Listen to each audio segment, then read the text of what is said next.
Dave here tonight with a mock draft. We got about 2 weeks to go before the draft, so things are coming to a head really quickly.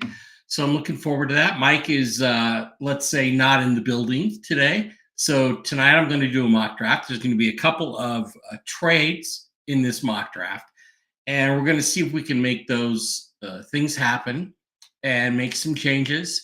And there's going to be a couple of surprises. So that's what I'm going to do. I'm going to proceed pretty much straight into that. And we're going to start today again with the Sports Skita mock draft board. And we're going to go in there and we are going to restart the mock. If I can get it to restart, can I get it to restart?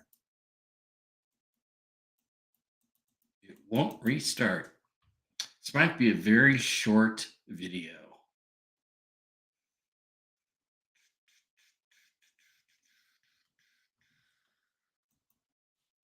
I go there and I restart. Okay.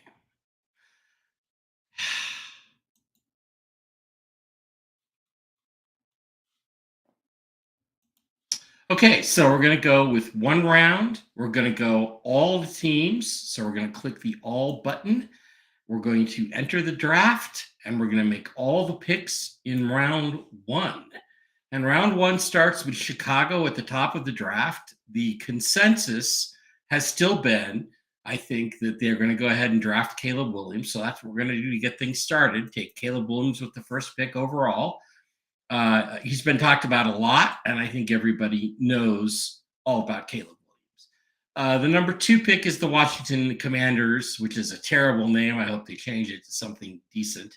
And yeah, I do think they're going to go with the other guy, other quarterback, Jaden Daniels, who's ranked pretty high, but I don't think he's quite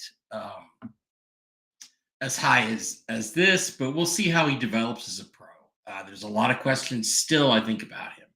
Speaking of questions, that leads us to the number 3 pick. And at this point, I do think New England is going to stay and pick. And the guy they're going to pick, I believe, is Drake May, the third quarterback off the board in the first 3 very, very quick picks. Now, at this point, the question you have is the Arizona Cardinals. Are you going to go back to pick the Cardinals to have them trade with someone like Minnesota or somebody else who could move up and get a quarterback? I don't think that's going to happen. I think that, by the way, I'm wearing this is all my Kraken gear. I'm wearing my Kraken stuff and my Kraken hat. I'm ready to go. So it's Kraken Boy Dave here today. But anyway, I think they're going to stick and pick, because the best player on the board is still on the board. So we're going to go back to our board. We're going to see the number 1 pick right here is Marvin Harrison Jr. He fits a need as a wide receiver.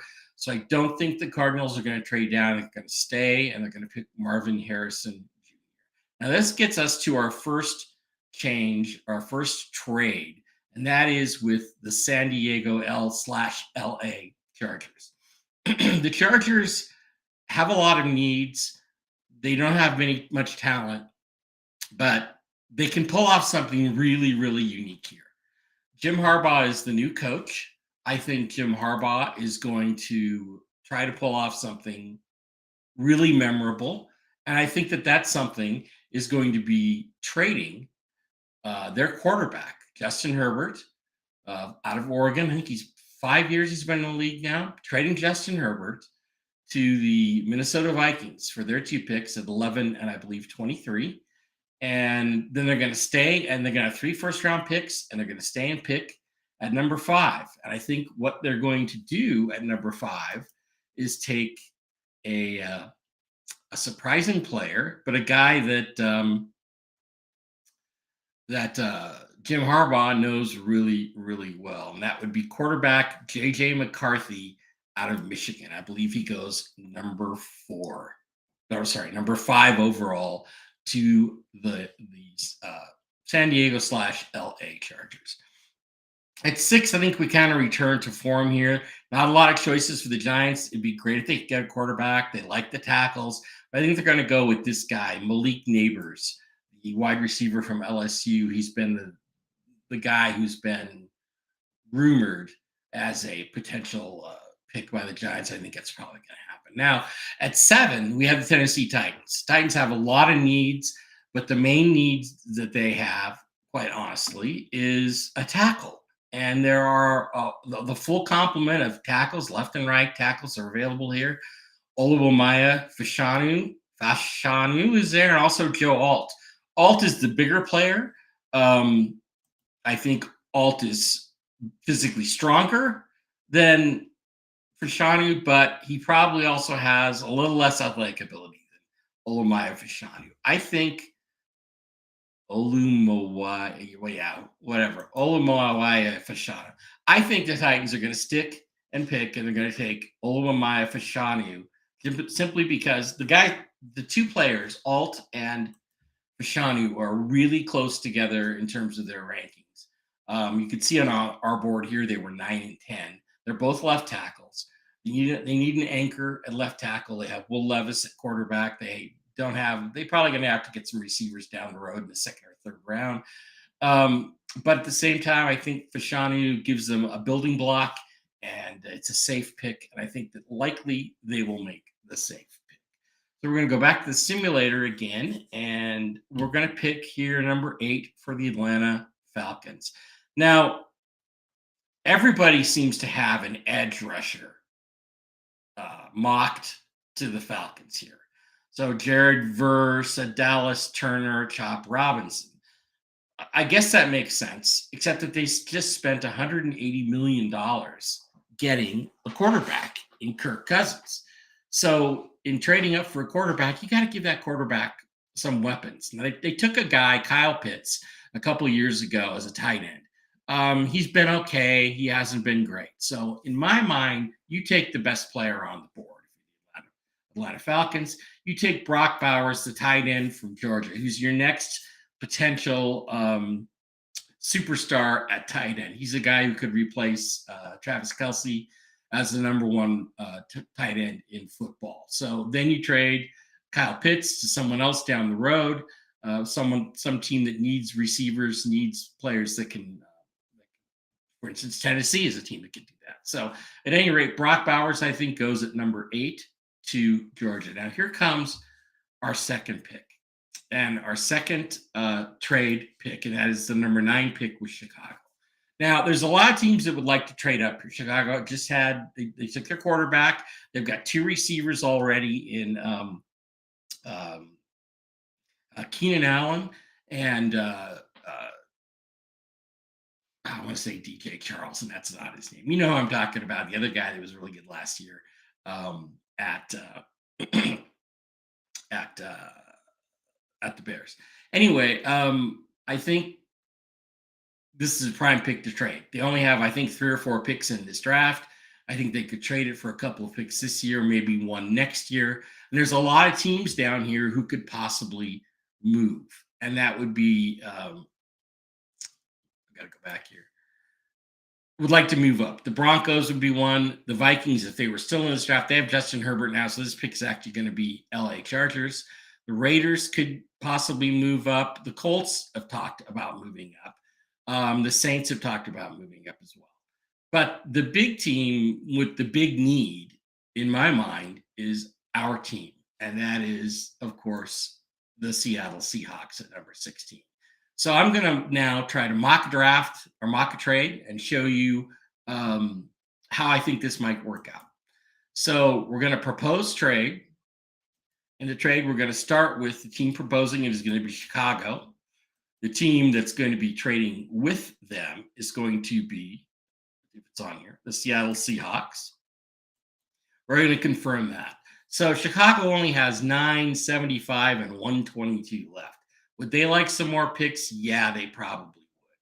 So Seattle, I'm going to say, is going to offer them the 16 pick in the first round for the 9 pick, the 118 pick, the 102 pick in the 4th round. This is a pick we got from Washington in the Sam Howell trade. It was a ridiculously high price to pay to trade from 78 down to 102 to get Sam Howell. Unbelievably, that brings up a whole new meaning for me are a whole new meme that's going to start here. And I think we're going to talk about that in the coming days. And that is when Mike and I are working together. And that is, does John Schneider know how to trade? And I'm beginning to question whether he knows how to trade. But to top this off, Seattle's going to have to give up something big next year. That's probably going to be our first round pick next year, which is it's going to be tough. But if we get a quarterback, it's going to change the face of our franchise and the direction of our franchise. I think that could happen. So this is the proposed trade. Seattle trades 16 and 102 plus their first round pick next year, which averages out to the 16th pick next year, to Chicago for the number 9 overall pick. So we're going to propose that trade. We're going to confirm it, and it's been rejected. So we're going to go back and we're going to try it one more time. And we're going to propose trade, and we're going to flip it. We're going to do it this way with Seattle, and we're going to pick Seattle, and we're going to pick Chicago, and we're going to confirm that, and we're going to trade 16 and 102 for 9, and also our first round pick next year. We're going to propose that pick, that trade, and we're going to confirm it, and it's been rejected again. So basically, we can screw this entire scenario in my mind. I'm not going to fight with the board. We're going to go ahead and move on and go back to where we were, which was Chicago at number 9. They need picks. They need to trade with somebody. Seattle offered them more than enough, in my opinion, to get them to move. I would not give them my 3rd round pick to get up to number 9 to take a quarterback. So we're going to go back to the mock draft, and we're going to have Chicago picking, and their team needs quarterback they already took, edge, wide receiver, offensive center, defensive tackle. I think if you're going to draft a first round pick, a quarterback, you're going to need somebody who can defend him, who can support him, and that's probably going to be Joe Alt, the offensive tackle from Notre Dame. So he's going to be my 2nd pick, assuming they don't trade. Now, at number 10, the Jets don't really have a lot of needs on offense or on defense, but Robert Saleh, we know, wants to draft defense. The Jets organization may want to draft somebody else. We don't really know, but in my opinion, the Jets are going to go ahead and probably take the top-rated edge rusher, which is Dallas Turner, the edge from Alabama. Now, again, we're going to have to propose a trade here, and we're going to do that where we are going to actually propose the trade between the Chargers and the Minnesota Vikings, who are where? I know you're all screaming at me, looking at it. Where are the Vikings? There they are. And we're gonna pretend that they are gonna send 11 and 23, and they're gonna trade basically everything. 37, you name it, whatever. They're gonna propose that. And we're going to confirm, and it's been rejected again. So you know what? This whole video, we can just screw